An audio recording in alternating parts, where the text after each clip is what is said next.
Môre julle, welkom by Crosstalk, waar ons die kruis neersit in ons lewens, elke dag.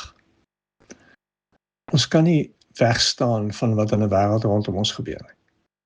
En as Christene moet ons die hele tyd vir mekaar vra, wat is ons reaksie? Hoe berei ek my hart voor vir wat die Here wil doen? Ek lees gister iets wat Leonard Sweet skryf. Hy skryf, "The world is beating its plowshares back into swords. Every headline is a drum, every algorithm a war correspondent. In such an hour, the ancient church does not reach for a weapon. It reaches for its knees." En dan bid hy die volgende gebed.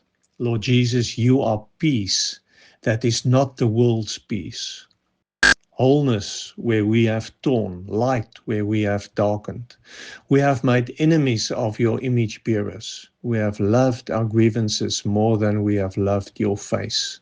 Forgive us, heal us, make us instruments of the restoration you died to give us. Let your peace, real, costly, cross-shaped, descend now upon the nations of this world. Maranatha.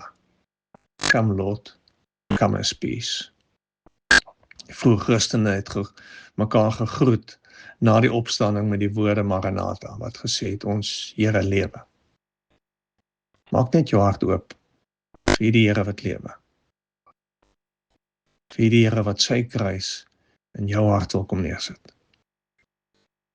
Mooi loop.